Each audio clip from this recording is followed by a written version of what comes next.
Hey everybody, it's Vinyl Rich here with another Vinyl Finds video. Cheers. Yeah, whatever. I got some 8 albums here, mostly new. I think a couple of used ones. I'm going to start off with a new one. It's an album that I pre-ordered on Amazon, and they never were able to get it. They kept saying, oh, it's currently not available, and I'm looking online. Well, what are you talking about? It's sold out on their website. And I finally canceled it, and I had to buy it on eBay from Europe. A little more expensive than what I wanted, but I did want this album, and it's Nod's newest album, Chapel Perilous, I guess is how you pronounce it. Excellent album. Of all the new current bands, Nod and Ty Segall are my 2 favorites. They're completely different. These guys are very loud. A lot of times it's real droney. Kind of like Can, but on steroids. Their last couple of albums have been more rock based than previously. The one, I think 3 albums back, it was all kind of it was a weird album. It had tinges of Miles. It had ambient. It was electronic. And this one is a combination of both those. And this is fantastic. I've only heard it twice. And this is my favorite album by theirs for a while. And a fantastic album. Inner Sleeve. I wish this band would tour the U.S. And it's on Rocket Records. Very cool label. Very cool vinyl. And it sounds fantastic.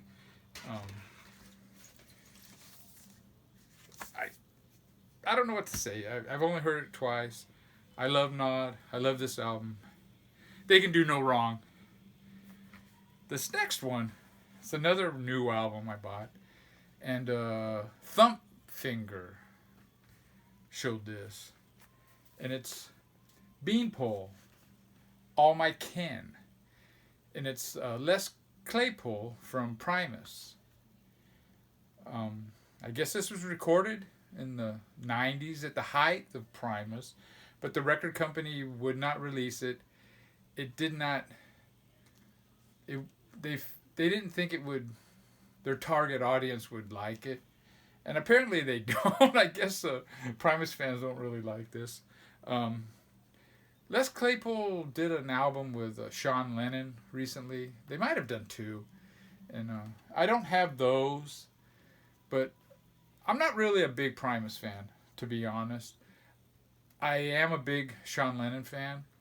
And Sean Lennon heard these tapes. I guess Les Claypool played them for him. And he said, man, those are cool. You got to release that. And he did.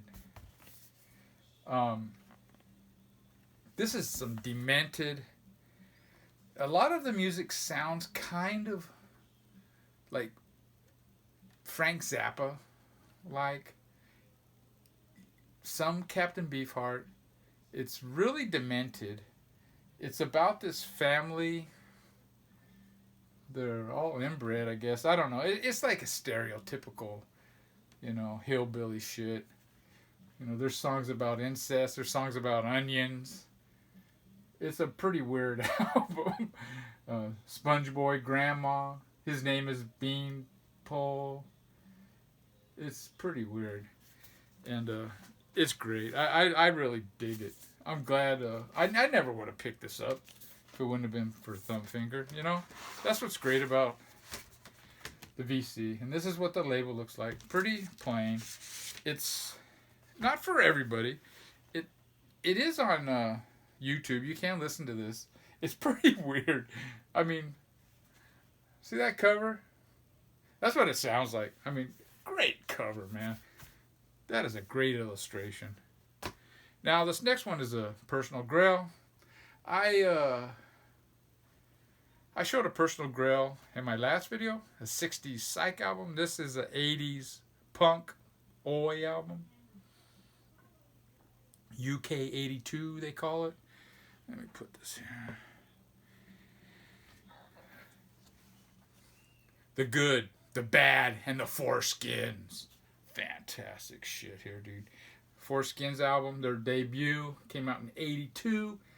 Side 1 starts off with Classic Gangsters. It's a ska song, and then it goes into their oi music. I mean, Jealousy, Yesterday's Heroes. It's about World War II veterans, I believe. Remembrance Day. I read the lyrics to that song on 4th of July. Great song. I remember I had a black girlfriend.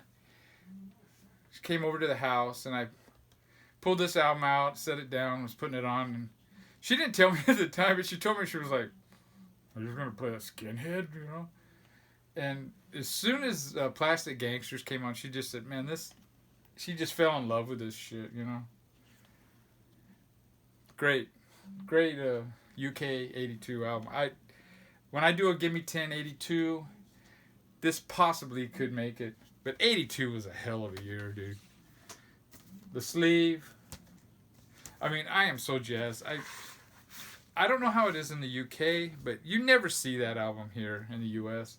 On Secret Records, this has got to be, yeah, Secret number 4, the first album released on that label. It's just, I am so stoked, dude, to have this. And just fantastic cover. Look at that. That's the good, the bad, and the Four Skins. This next one might be a surprise to some people, but I think their first 4 albums are fantastic. And I only have their first. This is their third, so I do need to get their second and fourth, and I intend to. It's Devo, Freedom of Choice. Fantastic album. It's got The Girl You Want, Freedom of Choice, Gates of Steel. Fantastic songs. And some song called Whip It. It's a great album, dude. Here's their first album and their second, which is also a good album. And I want to get their fourth too. After that, not so much. Great inner sleeve. I mean, that is so cool. You can buy one of those yellow suits. And this is a merchandise. Just so cool. I think it's on Warner Brothers. Yeah, goofy. I don't know why I'm showing Warner Brothers label. But that's what Rich does. This next album is one of my favorites by this band. Well, let's put it this way.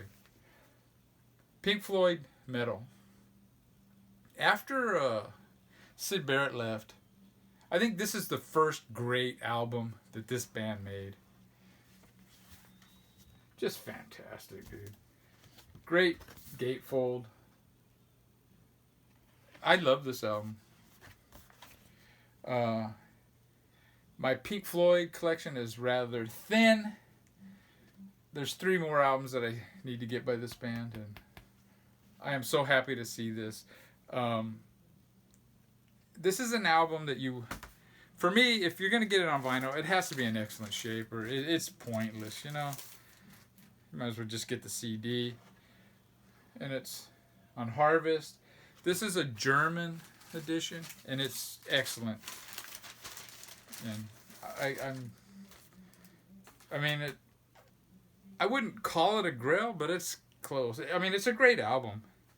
In fact, these are all great albums, you know? Now, these next 3 all have something in common. They're bands that never released an album. And, you know, some people, they don't like reissues. High Round District. But I guess it's not a reissue if they've never been issued to begin with. First one here though is Modern Warfare. I don't know. I don't know if it was in my video, 100 Best Punk Albums, or I don't know. It was in a video I made. Someone made the comment that, have you heard Modern Warfare? I go, man, it sounds familiar, but I don't really recall them. And they only had 2 singles, and then like 5 or 6 songs on comps. And how I knew them is they're on the Hell Comes to Your House comp. But yeah, this side 1 is their recorded output. It has their 2 singles and all the songs from their comps. It has 3 songs by the Moderns, which I guess was the band before Modern Warfare. And Jimmy Bemis, I guess he's one of these wankers. It's got 2005 recordings by him, and actually that's not bad. But yeah, the reason I got it is for the complete recordings on side 1. And there's a picture of the band. If you like the jangly punk, Clash, that earlier punk, this is the type of stuff you might. I mean, it's not real aggressive, put it that way. This folds out.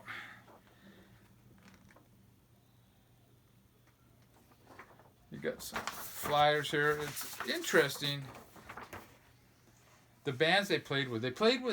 It's on Bemizbrain Records, and they played with other Bemizbrain, like the Super Heroines, Rhino 39. They played with Fear. They didn't play with the Hollywood punk bands. And you got the lyrics on this side.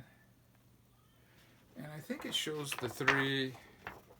Boy, this is awkward, ain't it? Yeah, this is the 3 comps they're on. Hell Comes to Your House. I have that one. Fantastic.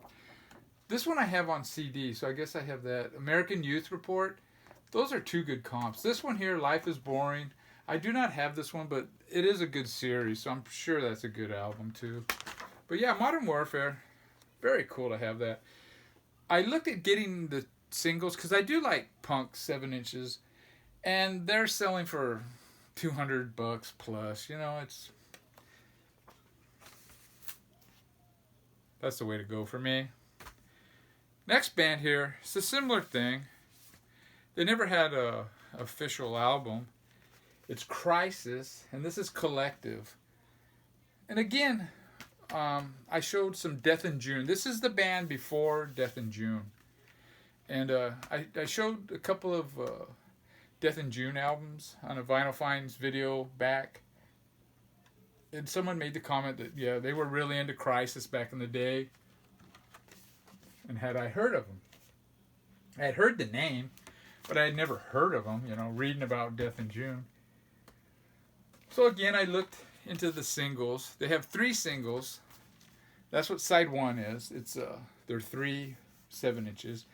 And their singles aren't quite as expensive as the Modern Warfare ones, but they sell for $50 range,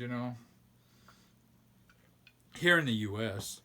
And I figured, I saw this online, and I go, you know what? This is the way to go. Side 1 is their 3 singles. And side B, C, and D is all live. And actually, the live recordings are actually pretty good. This band became Death in June, which is one of my favorite 80s bands. Crisis sounds very similar to Joy Division. And it's it's the same time frame. Their first single came out in 78, and their second 2 came out in 79. So it's the same time frame. They're similar to Joy Division, except these guys are super political. The first song, Holocaust.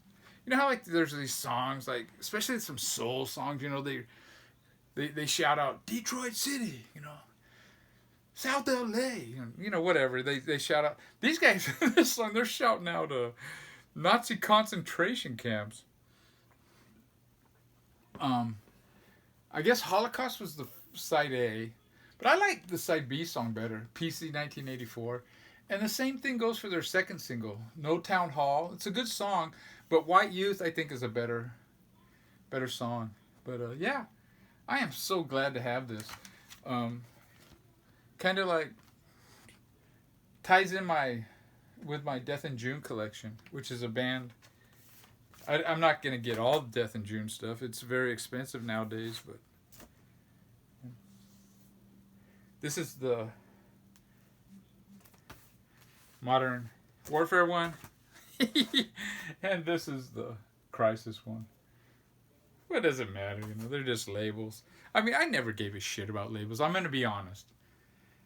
When I bought records in the 70s, 80s, I didn't give a shit about labels. I'll be quite honest. I thought the only label that I really thought was really cool was the Apple label.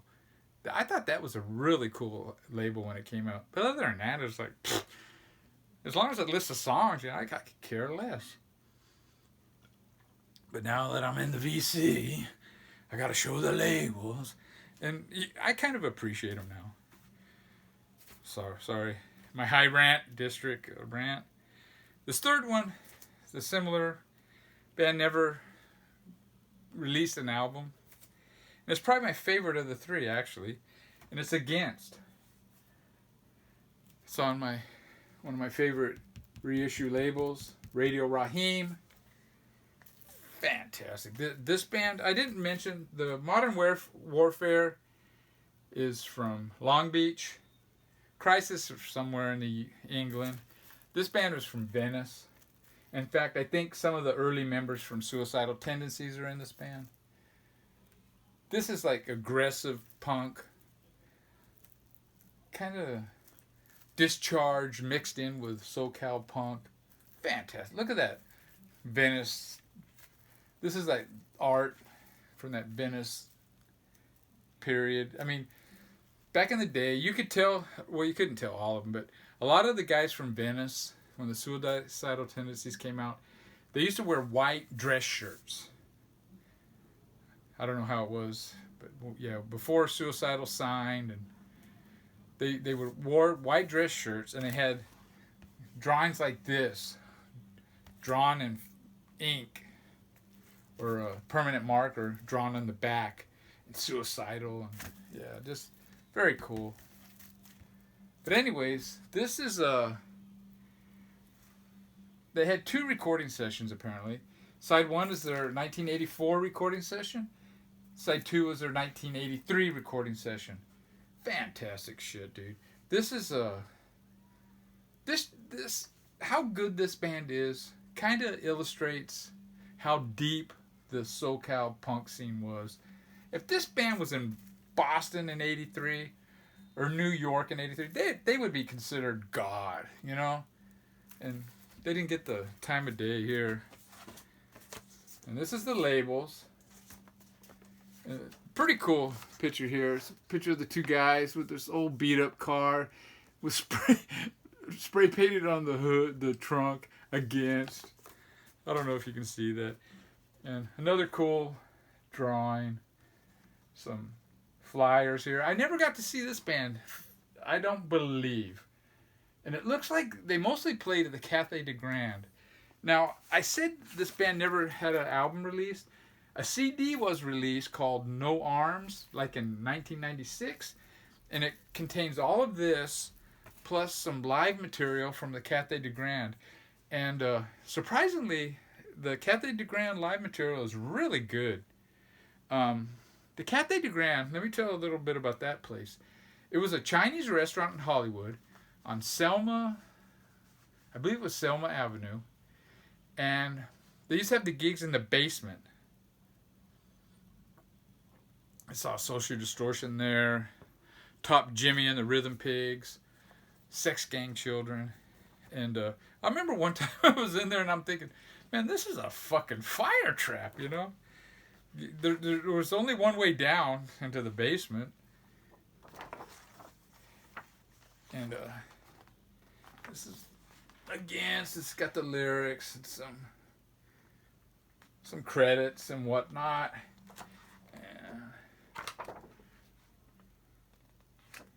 Very cool. Radio Raheem is top-notch shit, dude.